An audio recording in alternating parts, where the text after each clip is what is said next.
ये हमारे chief justice हैं सूर्यकांत जी। मैं कारावन में एक आर्टिकल पढ़ रहा था, इनके ऊपर बहुत सीरियस सीरियस एलिगेशंस लगाए उस आर्टिकल में। आर्टिकल थोड़ा पुराना है। उस समय सूर्यकांत जी जो थे वो Punjab and Haryana high court में जज हुआ करते थे। एक विसल ब्लोअर है, उसका नाम है सतीश कुमार जैन। इनका प्रॉपर्टी डीलर था। तो 2012 में ये सतीश कुमार जैन ने उस समय सुप्रीम कोर्ट के सामने एक कंप्लेंट फाइल की। तो उस समय सुप्रीम कोर्ट की रजिस्ट्री ने कहा कि भाई हमें वेरीफाइबल मटेरियल चाहिए। तो इन्होंने एकदम एक स्वॉन एफिडेविट फाइल किया स्पेसिफिक प्रॉपर्टी डीलिंग की डिटेल्स के साथ। ये जो सतीश कुमार जैन है अपने एफिडेविट में कहता कि जो सूर्यकांत जी हैं वो एक प्रॉपर्टी डीलर की तरह काम करते हैं अपना प्रॉफिट बढ़ाने के लिए।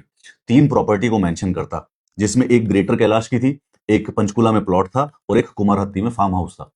तो इसने उस एफिडेविट में बताया कि सूर्यकांत जी क्या करते हैं कि भाई फार्म हाउस जो है उसकी डीड की वैल्यू 13 लाख रुपए दिखाते हैं और एक्चुअली में उसको 2.5 करोड़ में बेच के जो बाकी पैसा है वो कैश में ले लेते हैं, पैसा बचाने के लिए, टैक्स बचाने के लिए।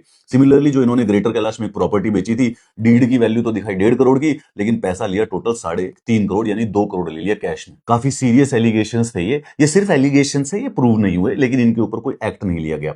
उसके बाद क्योंकि ये Punjab and Haryana high court में थे, तो एक प्रिजनर ने, सुरजीत सिंह नाम का एक प्रिजनर था, उसने सूर्यकांत जी के ऊपर इल्जाम लगाया कि ये नारकोटिक्स केस में ब्राइब्स लेते हैं, मतलब रिश्वत दे दे के बेल देते हैं। 8 सस्पिशियस केस थे 2015 से लेकर 2017 तक।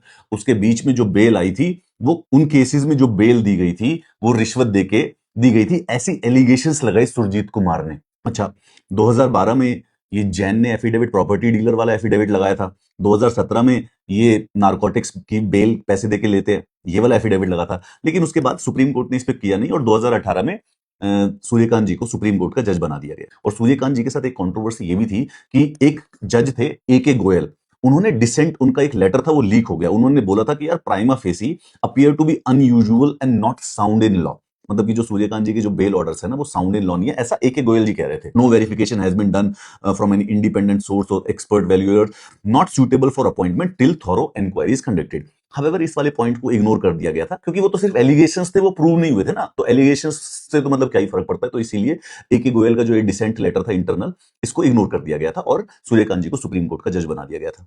बाकी सूर्यकांत जी को चीफ जस्टिस बनाना था, उसके ए मित्तल को सुपरसीड किया गया था, बट ये कॉम्प्लेक्स है, इसके बारे में बात करेंगे। तो ये सब एलिगेशंस ये पुराने कारावान के आर्टिकल में थी। मुझे इसमें से एक भी सच नहीं लगती। आई बिलीव कि प्रॉपर्टी डीलर का कोई वेस्टेड इंटरेस्ट रहा होगा, और खासकर से जो ये तो सुरजीत सिंह, ये तो खुद ही मैक्सिमम सिक्योरिटी जेल में रह रहा होगा। तो इसके जो एलिगेशंस है, पर्सनली मुझे इन एलिगेशंस पे कोई यकीन नहीं है। सूर्यकांत जी को हो सकता है बदनाम करने के लिए या उनके ऊपर किसी प्रकार का प्रेशर करने के लिए ये सारी एलिगेशंस लगाई गई हो।